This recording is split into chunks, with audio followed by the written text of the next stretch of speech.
I will highlight some of the cases that clearly indicate glaring contradictions in the statement presented by the Minister vis-à-vis statements obtained from the police, witnesses, and other state departments. I'll make a few highlights, not the entire 18. Let me sample for the House to make a judgment. Case 1 is that of Damulira John. Right Honourable Speaker and colleagues, the Minister has presented a report indicating that Damulira John is not among the people in government custody. Contrary to what the Minister stated in his report, Damulira's disappearance was reported to police and an SD reference was obtained to that effect. I have indicated this, Right Honourable Speaker. Contrary to what the Minister stated, Damulira's data is well captured with the NIRA and that number. He had a national ID and voter location slip. Right Honourable Speaker, we should also note that at this stage, that the case of Damulira John, just like many other cases of enforced disappearances, was reported to police, and the police was on record admitting his arrest and detention. On 22nd November 2020, Mr. Patrick Onyango, the spokesperson of Kampala Metropolitan Police, confirmed Mr. Damulira's arrest and several others on allegations of participating in protests around the Kampala metropolitan area, but denied torturing the suspects. And I quote him, "It is true, Damulira John is one of the people we arrested, but I cannot tell you where he and others are detained now. We did not torture any person. And as an institution, torture is prohibited as a form of interrogation." The Daily Monitor of 22nd November quote Mr. Onyango, confirming detaining Mr. Damulira John. Right Honourable Speaker, Damulira John's matter has been investigated by the Uganda Human Rights Commission, the Central Regional Office, and in a letter referenced, quoted, and dated 9th December 2020, addressed to the CMI, indicated that the Commission carried out investigation at Central Police Station in Kampala, and it was established that the victim, Damulira John, is being detained at CMI Kampala.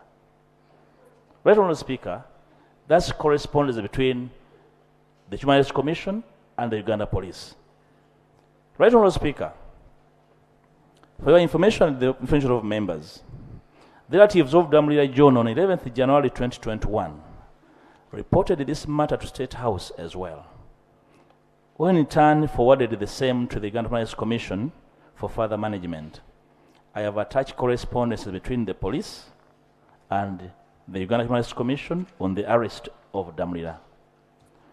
Right Honourable Speaker, invariably, this is a matter in dispute, and we have situated Damulira at CMI. Right Honourable Speaker, John Bosco Kibalama. The Minister denies knowledge of the holding point of John Bosco Kibalama, which contravenes what the Prime Minister, the Right Honourable Nabanja, asserted during the press interview in the corridors of Parliament. She had this to say, "But we are fortunate that Kibalama was traced. He was arrested, and recently in October, in a place called Kakiri. And he is one of those that killed, is claimed to have killed the police officers in Kiboga, Wakiso, and other places." Right Honourable Speaker, a missing person case for Kibalama was reported at Nakanyonyi Police Station under that reference, a day after his abduction on June 3rd, 2019, discrediting the Minister's narrative that the family did not contact police for any remedy. Right Honourable Speaker and colleagues, the Deputy Attorney General, the Honourable Jackson Kafuzi, featured on NBS TV talk show The Frontline, and they tried to spin the Prime Minister and Honourable Nabanja's narrative by insinuating that the Kibalama she referred to is the founding member of NURP party, who is Moses Ngongo Kibalama. Right Honourable Speaker and colleagues, When the Honorable Kafuz was challenged by the show host, who replayed the Honorable Nabanya's bite, he rephrased this statement and said, she misspoke. I don't know what that means. Right, Honorable Speaker and colleagues, these ping-pong games by government officials should concern every right-thinking person. The attempt at this spin clearly shows how sections of the ruling party hold Ugandans in contempt and will not stop at anything to show disdain for them. The Prime Minister is on record of Parliament over her total knowledge as to the arrest and whereabouts of Kibalama, and we took her for her statement on record. Right, Honourable Speaker, Mr. Kibalama was fully situated. Top government officials are aware of his whereabouts and how they handled his arrest. Right, Honourable Speaker, the case of Mr. Wangolo Dennis, I am sampling a few for the attention of the House. Mr. Wangolo was picked from his workplace at Chebando taxi stage and bundled into a drone alongside 5 others, namely Nwagaba, Katende Bernard, Samba Silas, Kasato, and Zimla Dennis. The abductees were taken to Kakiri Army Barracks, where they were tortured, and they fully released save for Zimla and Wangolo. This abduction was witnessed. Excuse me, young, please first come back, huh? Come back.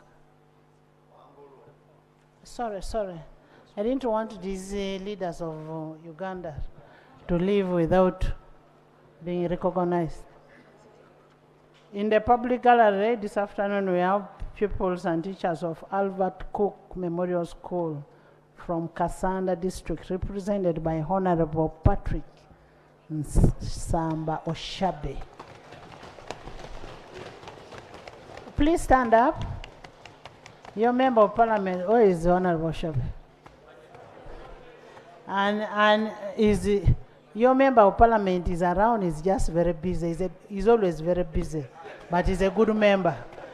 And represented by Nabagabe Kalule Flavia. Thank you so much for coming, and come again. Join me in welcoming them. Okay.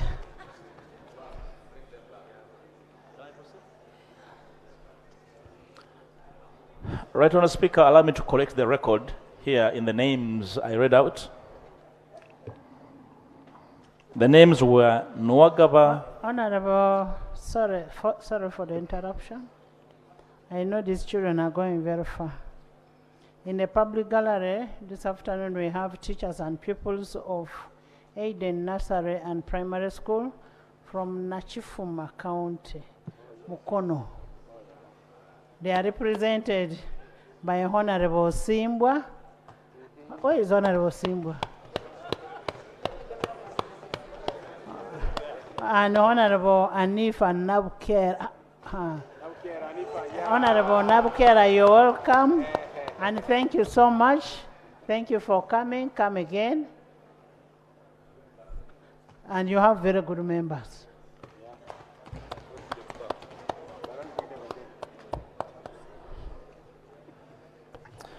Right, Honourable Speaker, as praying to correct the record, I have put on the Hansard.